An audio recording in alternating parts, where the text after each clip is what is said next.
Tayo pong manalangin. Panginoon, salamat o God for this night that you have given us. Salamat Panginoon na kasama ka po namin, Panginoon Lord God, kasama namin ang Banal na Espiritu. Patuloy na kayo nangungusap sa bawat isa po sa amin, Panginoon. Patuloy na itouch niyo po ang puso't kalooban ng bawat isa, Lord God. And we pray na yung mga salita na aming mapapakinggan, magkaroon ng buhay ng kapangyarihan sa bawat isa po sa amin. Salamat o God sa inyo, Lord God, ang papurit pagsamba sa pangalan ni Jesus. Amen. Ang pag-aaral po natin tonight sa ating topic 113, Deceptive Hearts, Aligning with God's Will. Yan. So isa sa mga may hirap na kontrolin, isa sa mga suliranin na kinakaharap ng karamihan, yung patungkol sa puso. Kaya sa gabing ito, usapang puso po tayo. So sabi ko nga sa inyo nung mga previous weeks, marami na po tayo nakakausap online, talagang yung mga concerns po talaga nila ay patungkol sa kanilang mga love life. So ano po bang sinasabi ng salita ng Diyos patungkol sa ating mga puso? Sabi ng Jeremiah chapter 17 verse 9, again Jeremiah is the crying prophet na kilala in the Old Testament time. Sabi niya, the heart is deceitful above all things and beyond cure.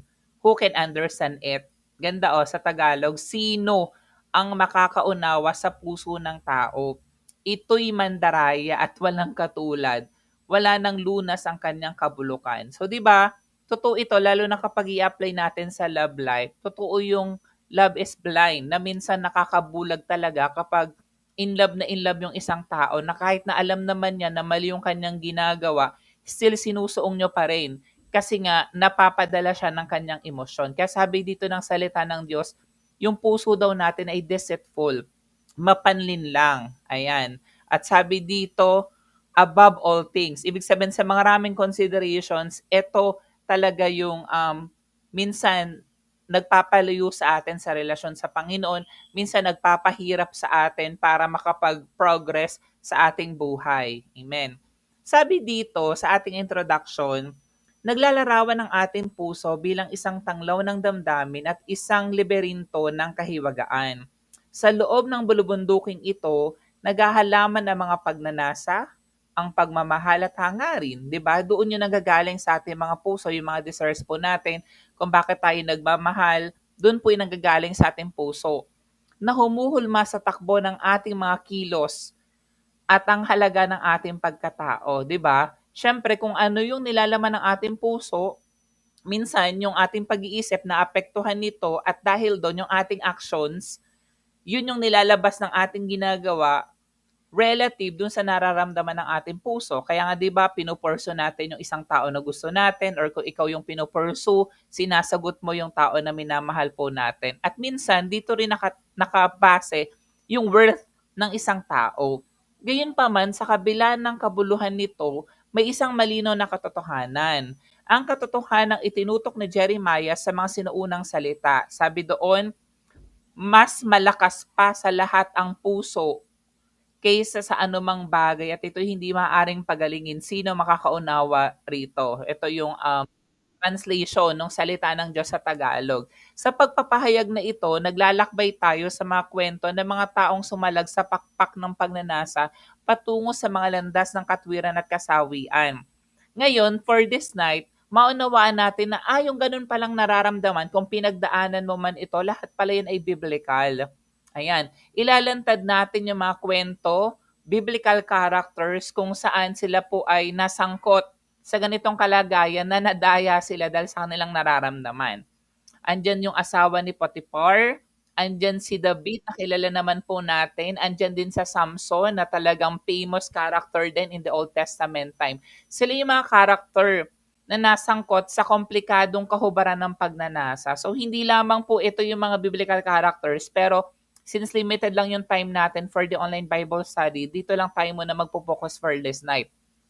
Sa kanilang mga karanasan, matutuklasan natin ang walang panahong katotohanan tungkol sa masalimuot na kalikuan ng puso kapag hindi ito naaayon sa kalooban ng Diyos. So, hindi natin dinidisqualify na ma-in love. 'Di ba? Ito po ay regalo ng Panginoon. Naniniwala ako na kalooban ng Lord na tayo po ay magmahal at mahalan din ng tao na ating minamahal. Pero kailangan ito po isang ayon sa kalooban ng Panginoon. Subalit kasama sa mga ito ang mga sukob ng pag-asa na nagdudulot sa atin ng mas malalim na pangunawa sa kahalagan ng pagsuko, pagbibigay diin at pagsasama ng ating mga hangarin sa kalooban ng ating lumikha.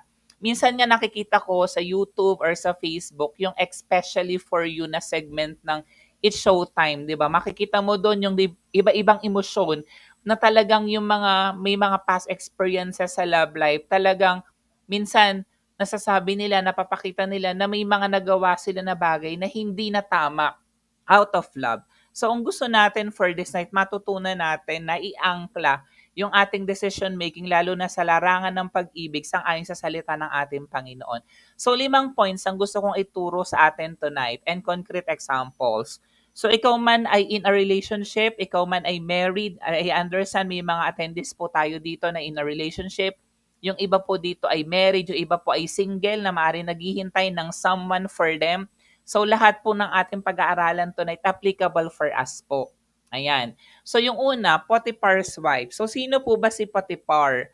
Si Potiphar po, ayan, kinuha na po itong si Joseph the Dreamer na kanyang lingkod. Ayan, dahil po si Joseph the Dreamer ay lingkod ng ating Panginoong Jesus, siya po ay ginamit ng Lord, ayan, para i-bless yung family ni Potiphar. Ayan, and then, etong si wife ni Potiphar, nagkagusto dito kay Joseph. Ayan, so yun yung story. Pero hindi naman po nagpadala doon sa pagnanasa ng wife ni Potiphar itong si Joseph. So, i-discuss natin yung Genesis 39 verses 7 to 20. Pipili lang tayo doon ng verse where Potiphar's wife falsely accuses Joseph of attempted rape due to her own lustful desires. So, nangyayari dito, paulit-ulit na sinasabi ni Potiphar's wife na sipingan siya ni Joseph. Siguro natipuhan niya si Joseph. Ayan. Pero, lagi po siyang tinatanggihan ni Joseph. And then, numating sa pagkakataon na yun nga po, inakasuhan nitong si Potiphar wife na siya raw ay gagahasain nitong si Joseph. At dahil doon nakulong itong si Joseph. It highlight how her deceitful heart led to destructive actions. O di ba dahil sa maling pagnanasa ni Potiphar's wife doon kay Joseph, ano nangyari sa kanya? Di ba nakagawa siya ng isang krimen, nakagawa siya ng isang aksyon na hindi sang-ayon sa kalooban ng Panginoon, na inosente si Joseph pero inakasuhan niya ng attempted rape, ultimately harming both herself and Joseph. So dito makikita natin, hindi lang naman talaga niya sinaktan lang si Joseph, even herself, sinaktan niya din because of this decision. Bakit? Imagine, di ba, si Joseph, 'di ba, kanilang trabahador. So, nung hindi na po nagtatrabaho si Joseph sa kanila, nawala na rin yung blessing ng Panginoon doon sa kanilang family. It emphasized the danger of allowing sinful desires to dictate our actions, leading to deception and wrongdoing. Yan. So, minsan, kapag talagang overwhelmed tayo ng ating nararamdaman, nadideceive tayo, nadadaya tayo, at nakakagawa tayo ng mga hindi tama, mga bagay na hindi kalooban ng Panginoon, katulad na nangyari dito kay Potiphar's wife. Dun sa Genesis 39 verse 9, Joseph responds to Potiphar's wife's advances saying, "How then could I do such a wicked thing and sin against God?" Ang ganda ng sinabi dito ni Joseph, no? At tayo maraming matututunan dito. Bagamat siguro maganda itong si Potiphar's wife, kaakit-akit, ayan, and then yung nagpapakita ng motibo, yung babae na, 'di ba? Pwede naman mag-give in itong si Joseph, pero sabi niya, "How then could I do such a wicked thing?" Yung ganong kasamang bagay daw at kasalanan against God. So dito makikita natin, hindi lang tinitingnan ni Joseph yung relasyon niya kay Potiphar, pero maganda yung Potiphar, syempre yung asawa ni Potiphar's wife, 'di ba? So dito maganda na against God. So ibig sabihin maganda ang relasyon ni Joseph sa ating Panginoon. Kaya nga ako lagi ko sinasabi sa inyo, napakahalaga na intimate tayo kay Jesus Christ. Mahalaga na meron tayong quality time sa Panginoon kasi in our decision making, i-consider mo lagi yung decision natin in accordance kung ano yung kalooban ng Panginoon. Kasi nga dahil close kayo ng Panginoon, ililid ka ng Lord para gawin yung tama, katulad na nangyari kay Joseph.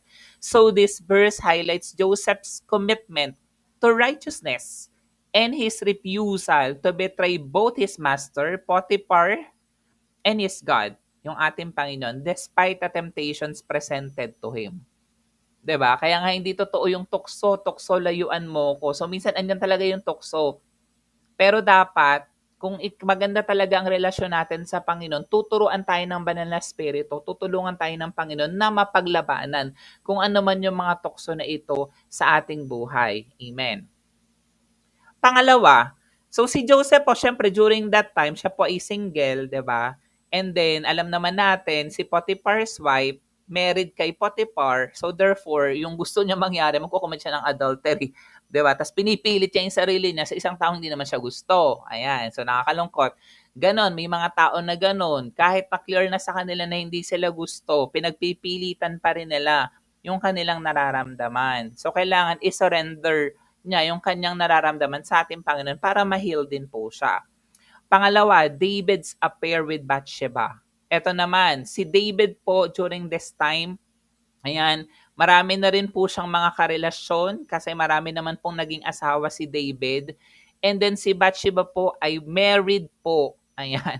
So, kasal na po itong si Bathsheba. Pero dito, gumawa ng paraan itong si David para may mangyari sa kanila ni Bathsheba at nagbunga yung kanilang pagkakasala. Ito po ay mababasa natin sa 2 Samuel chapter 11 verses 1 to 27, where David's lust for Bathsheba leads him to commit adultery and murder. Nakakalungkot dito, hindi lang siya nag-commit ng adultery na pinatulan niya si Bathsheba at the same time yung asawa ni Bathsheba ipinapatay ni David para makuha lamang niya si Bathsheba. So 'di ba, imagine si David na popular sa atin, David who killed Goliath, si David pa rin yung nagkaroon ng kasalanan na adultery and murder.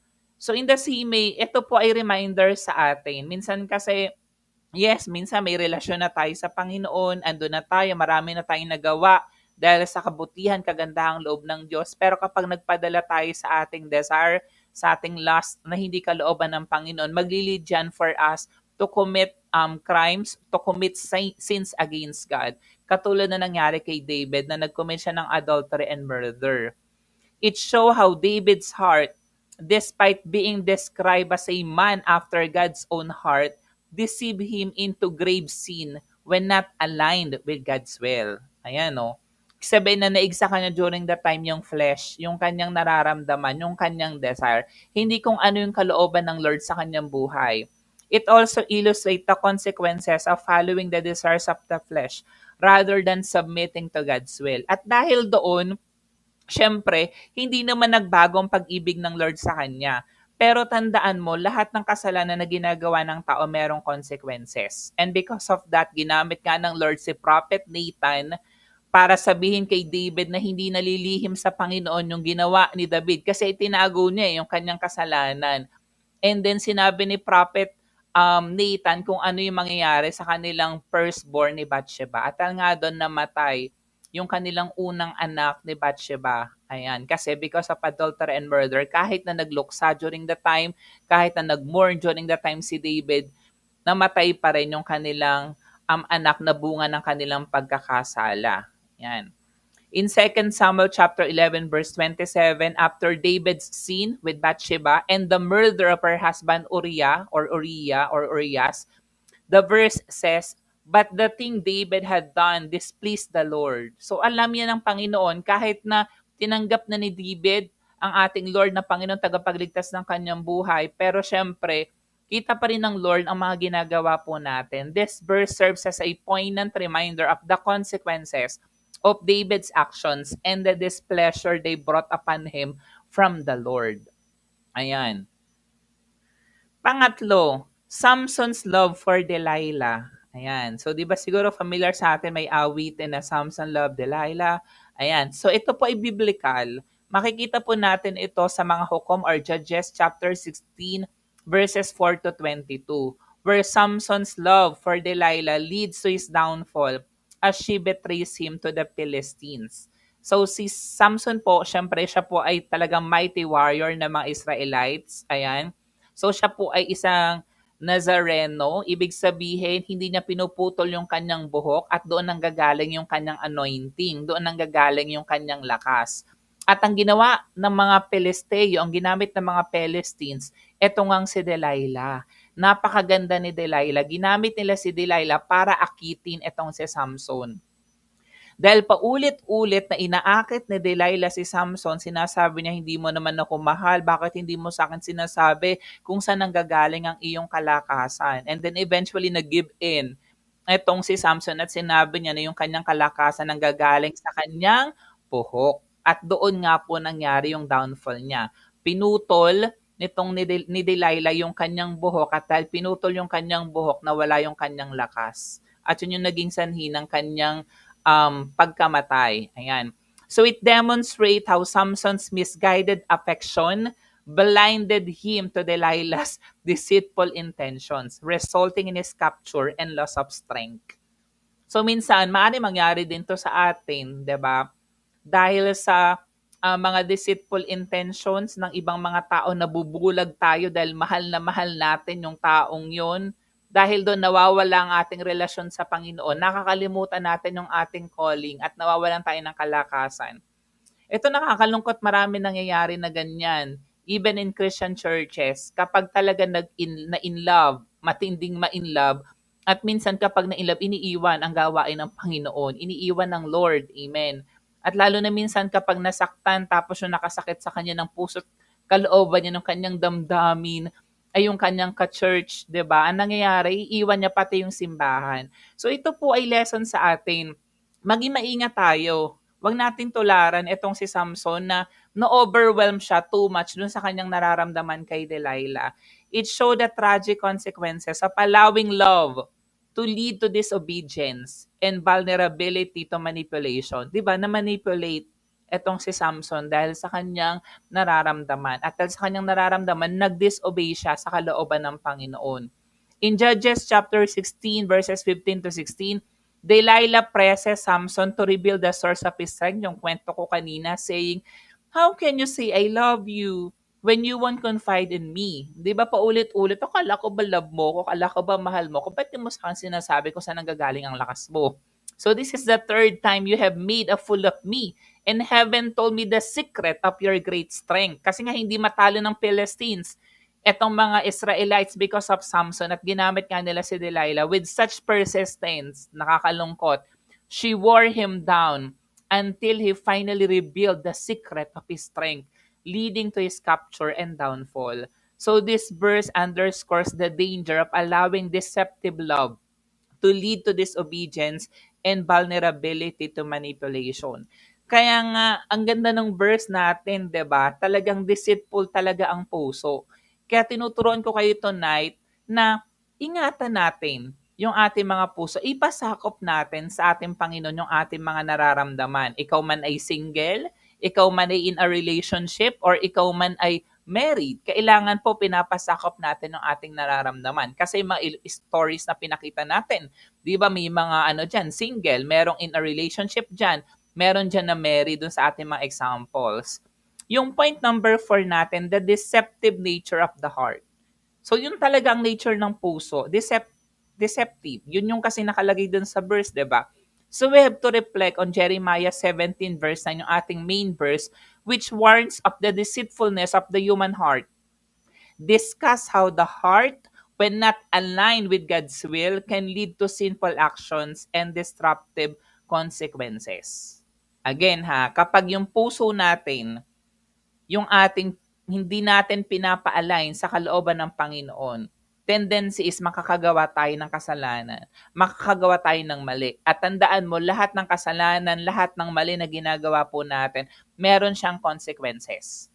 Hindi nagbabago yung pag-ibig ng Lord. Lalo na sa atin, believers po tayo. Tinanggap na natin si Jesus na Panginoon tagapagligtas ng buhay natin. Pero tandaan mo, hindi po tayo exempted sa mga consequences of our sins. Lagi meron niyang consequences. Kaya kailangan ipasako po natin yung ating puso't kalooban. So we also have to emphasize the need for constant vigilance and reliance on God's guidance to guard against the deceitfulness of the heart. So makakatulong yun, you ask someone to pray for you, makakatulong yun, you confide to someone, ayan, kapag meron kang nararamdaman na hindi tama, Kapag ikaw ay broken, kapag ikaw ay nasasaktan, mahalaga po yun. Ayan, sabi ko nga sa inyo, marami tayong nakakausap na they're asking for prayers.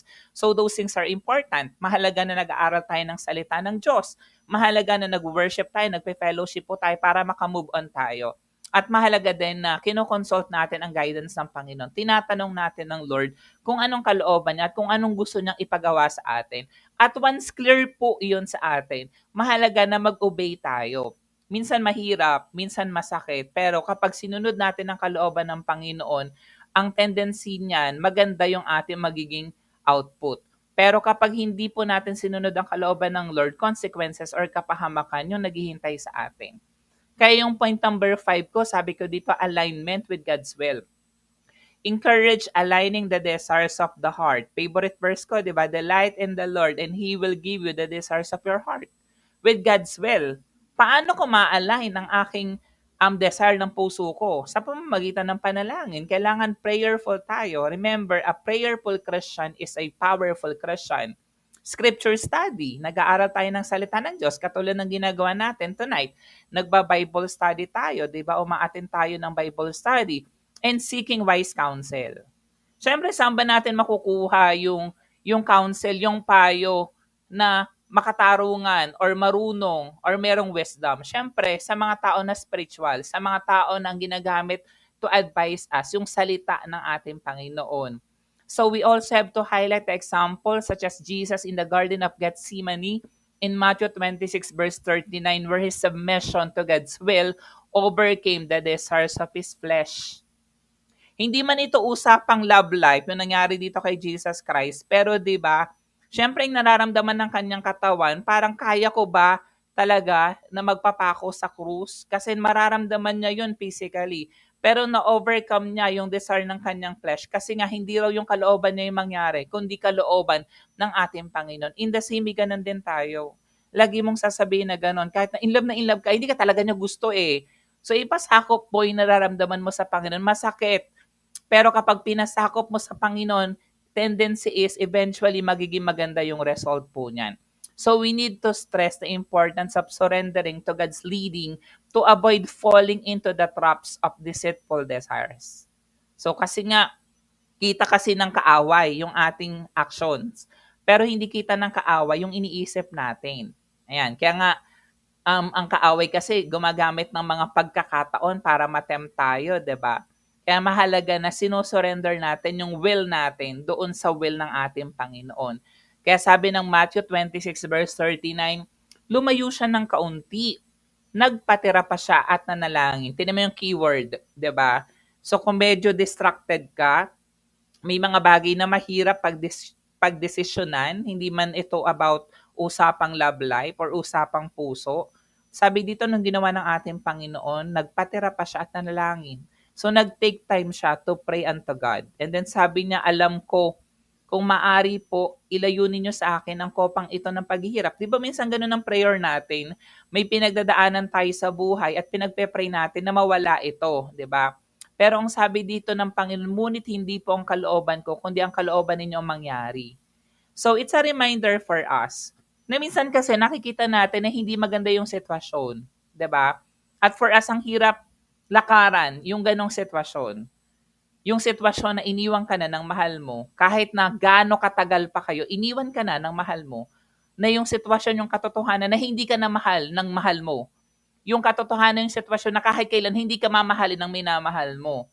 Ayan, pero sabi dito, dapat hindi yung kalooban mo, kundi yung kalooban ng Panginoon yung mangyari. So malaga lang, pinapasubmit natin sa Panginoon. Kasi lahat ng yan, kaya nating ma-overcome at may magandang plano ang Lord, may magandang turnout ang Lord. Imaginein mo na lang, kung hindi si Jesus Christ nagpapako sa krus, magkakaroon ba tayo ng kaligtasan? Magkakaroon ba tayo ng buhay na walang hanggan? Di ba hindi? Ayan, so kaya kailangan mangyari ito for us para magkaroon tayo ng kaligtasan at buhay na walang hanggan. So in our conclusion, yung mga examples na binasa po natin, yung Potiphar's wife, yung kay David, yung kay Samson, these are sobering reminders of the deceitfulness of the human heart when not aligned with God's will. As Jeremiah warns, the heart can lead astray if left unchecked. So lagi mo yung i-check. However, through aligning our desires with God's will, seeking His guidance, and submitting to His leading, we can guard against deception and walk in obedience. So sa ating application, number 1, regularly examine your hearts and motives in light of Scripture. So lagi mong i-check yan, yung puso mo. Ipasaka po sa Panginoon. Yung motibo ba ng puso mo ay in-align pa rin dun sa kalooban ng Lord? In-align pa rin dun sa sinasabi ng salita ng Diyos? Seek accountability and wise counsel to guard against deceitful desires. Kung meron kang hindi magandang nararamdaman, meron kang pinagdadaanan, so mag-seek po tayo ng wise counsel sa ating mga spiritual men and women of God. Pangatlo, pray for discernment and surrender to God's will in all areas of life. Minsan mahirap to, yung discernment kasi it's a gift of the Holy Spirit. Yung nadi-discern mo kung anong tama at mali mong dapat gawin. Eh di ba mahirap yan, hindi man natin control or na kita yung nararamdaman ng other people, di ba? Kaya kailangan mag-pray ka for discernment. And then ipasakop mo sa Panginoon yung lahat ng decision making po natin. Pang-apat, trust in God's grace and forgiveness when mistakes are made. Alam nyo, ganun yung ginawa ni David. Yun naman yung maganda sa ginawa ni David. Kahit na nagkamali siya, nag-commit siya ng adultery, kahit na nag-commit siya ng murder, talagang nag-repent siya sa Panginoon. And then eventually nangyari, naging happily married sila ni Bathsheba, and then binigyan sila ng anak ng Panginoon. At alam nyo ba kung sino naging anak ni David at saka ni Bathsheba? Si King Solomon. Si King Solomon, siya yung pinakamatalinong tao na nag-exist here on earth. Siya yung sumulat ng Proverbs, siya yung sumulat ng Ecclesiastes, yung mga ngaral. Kaya sabi dito, kahit na minsan nagkamali tayo, nagkasala tayo, we should strive for alignment with His will. Pwede pa rin tayo magamit ng Lord mightily. Dapat nakaangkla ka dun sa biyaya, dun sa grasya ng Panginoon. Dapat settled ka na pinatawad ka na ng Lord, past, present, and even future sins. Ganon kalawak ang pag-ibig ng Lord sa bawat isa po sa atin. Kaya nga nakakalungkot yung iba, konting pagkakamali, pagkakasala, sasabihin nila, ayusin ko muna ang sarili ko. Pag naayos ko ng sarili ko, mag-church na ako. So, hindi mo talaga maayos ang sarili mo. Only the Lord Jesus Christ can fix us. That is the work of the Holy Spirit. Hindi yan trabaho ng tao. Hindi yan trabaho ng pastor. Hindi yan trabaho ng church. That is the work of the Holy Spirit. The more na nagkakamali tayo, the more na nagkakasala tayo, the more na dapat lumalapit tayo sa Panginoon at pinapasakop natin sa Panginoon lahat ng mga nagawa natin in the past. So we also have to cultivate a heart that seeks after God above all else, trusting in His wisdom and guidance. Lagi mong tandaan, kahit na in love ka, kahit na kayo ay nagmamahalang tunay, dapat ang nasa trono ng puso mo si Jesus Christ pa rin. Siya yung first and foremost, and the rest, secondary lang yan. So dapat tandaan mo na sinisik natin ang Panginoon above all else. At patuloy tayong nagtitiwala sa kanyang karunungan, sa kanyang guidance sa bawat isa sa atin. Lord, salamat o God for this night. Salamat Panginoon na patuloy na tinuturuan niyo po kami ng aming mga puso, patuloy na isurrender namin sa inyo na maging sang-ayon sa inyong kalooban, O Father God. Alam namin na mapanlin lang ang puso. Alam namin, Lord God, na mandaraya ang puso, Panginoon. Pero alam namin, O God, na kapag sinurrender namin ito sa inyo, Lord God, alam namin na tuturuan, tutulungan, sasamahan niyo po kami sa mga bagay na kailangan po namin gawin. Kaya Lord, patuloy kami nagtitiwala sa inyo. May mga oras, may mga pagkakataon na nabibigatan kami, nahihirapan kami. Marami kaming questions na left unanswered, Panginoon. Pero Lord, dahil kami nagtitiwala sa inyo, alam namin na may magandang turnout ang lahat. In your perfect time, Panginoon Lord God, i-reveal niyo po sa amin individually, personally, yung mga maganda niyo pong layunin, maganda niyo pong direction sa bawat isa po sa amin, O Father God. Kaya Lord, dalahin ko na patuloy na turuan at tulungan niyo po kami na ipasakop ang aming puso at kalooban sang-ayon sa inyong kalooban, O Jesus Christ. Sa inyo nga, Lord God, ang papurit pagsamba sa pangalan ni Jesus. Amen.